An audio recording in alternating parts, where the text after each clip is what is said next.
എത്ര കഴിച്ചാലും മതിയാവില്ല കേട്ടോ ഈ ഒരു കൂന്തൽ റോസ്റ്റ്. അപ്പോൾ എന്തായാലും ഇതെങ്ങനെ തയ്യാറാക്കുന്നതെന്ന് നോക്കാം അല്ലേ.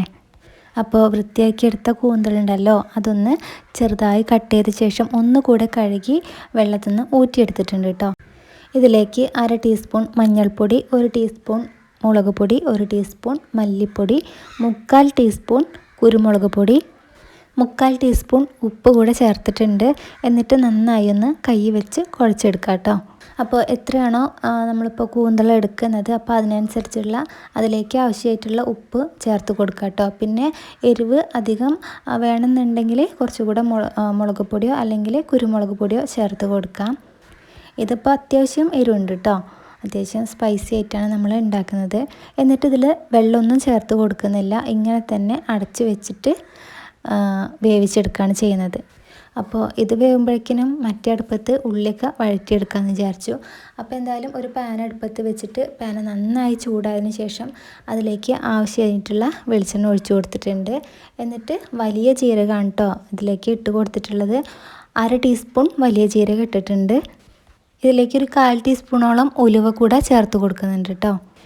ഇനി ഇതൊന്ന് മൂപ്പിച്ചെടുക്കാം. അതിനുശേഷം ഞാനിത് വലിയ ഉള്ളി അരിഞ്ഞത് ഇത്രയാണ് കേട്ടോ എടുത്തിട്ടുള്ളത്. ഒരു 1/4 കപ്പോളം വലിയ ഉള്ളി അരിഞ്ഞത് കൂടെ ഇതിലേക്ക് ഇട്ട് കൊടുക്കുന്നുണ്ട്. എന്നിട്ട് ഈ ഉള്ളി ഒന്ന് വഴറ്റിയെടുക്കാം.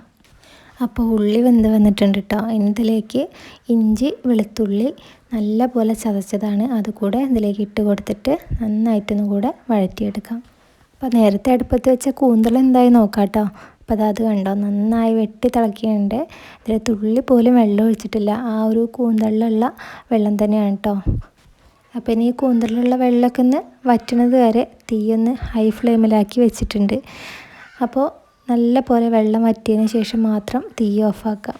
അപ്പോൾ പിന്നെ ഇതങ്ങോട്ട് അടച്ച് വെക്കാം അല്ലേ. ഉള്ളിയൊക്കെ നല്ല പോലെ വാടി വന്നിട്ടുണ്ട് കേട്ടോ. പിന്നെ 2 പച്ചമുളക് ചെറുതായി അരിഞ്ഞത് കൂടെ ചേർത്ത് കൊടുത്തിട്ടുണ്ട്. നല്ല പഴുത്ത ഒരു തക്കാളി കൂടെ ചെറുതായി അരിഞ്ഞത് കൂടെ ഇതിലേക്ക് ഇട്ട് കൊടുത്തിട്ടുണ്ട് കേട്ടോ. പിന്നെ ഉള്ളി വഴറ്റിനുണ്ടെങ്കിൽ കൂന്തലിൻ്റെ കാര്യം മറന്നിട്ടുണ്ടെങ്കിൽ അത് കരിഞ്ഞു പോവും. അപ്പോൾ എന്തായാലും അതുകൂടെ ഇടയ്ക്കൊന്ന് നോക്കാമെന്ന് വിചാരിച്ചു. അപ്പോൾ കുറച്ചുകൂടെ വെള്ളം മാറ്റാണ്ട് കേട്ടോ. അപ്പോൾ ഒന്നുകൂടെ ഇളക്കിയിട്ടിട്ട് വീണ്ടും അടച്ച് വെച്ചിട്ടുണ്ട്.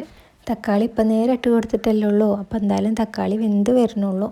അപ്പോൾ ഇതിലേക്കുള്ള ഉപ്പ് മാത്രം ഇട്ട് കൊടുത്തിട്ടുണ്ട് കേട്ടോ. 1/2 ടീസ്പൂൺ ഉപ്പ് ഇട്ട് കൊടുത്തിട്ടുണ്ട്. പിന്നെ കൂന്തലിൻ്റെ വെള്ളമൊക്കെ വറ്റിയിട്ടുണ്ട് കേട്ടോ. അപ്പോൾ ഇതിൻ്റെ തീ ഓഫ് ചെയ്യാം അല്ലേ.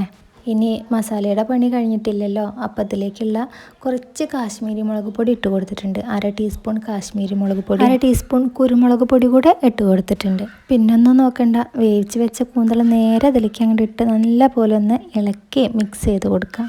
പിന്നെ കാശ്മീരി മുളക് പൊടി ഇടണ നിർബന്ധമില്ല കേട്ടോ, ഞാൻ നല്ലൊരു കളറിന് വേണ്ടി മാത്രം ഇട്ട് കൊടുത്തതാണ്. പിന്നെ കുരുമുളക് പൊടി അത് നല്ലൊരു ടേസ്റ്റ് തന്നെയാണ് കേട്ടോ. എന്തായാലും ഈ കൂന്തലും മസാലകളും എല്ലാം കൂടെ നല്ല പോലെ ഒന്ന് ഇളക്കി മിക്സ് ചെയ്തിട്ടുണ്ട്. പിന്നെ ഉണ്ടെങ്കിൽ കറിവേപ്പില കൂടെ ഇട്ട് കൊടുത്തോണ്ട് കേട്ടോ. കറിവേപ്പിലേൻ്റെ ടേസ്റ്റ് അതൊരു വേറെ തന്നെയാണ് അല്ലേ.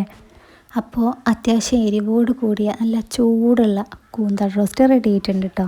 അപ്പോൾ ഇനി ചോറിന് കൂടെ ഇത് ചൂടോട് കൂടി തന്നെ കഴിക്കാം കേട്ടോ. വേറെ കറികളൊന്നും ഇല്ലെങ്കിലും ഒരു പ്ലേറ്റ് നിറയെ ചോറിന് ഇത് മാത്രം മതി.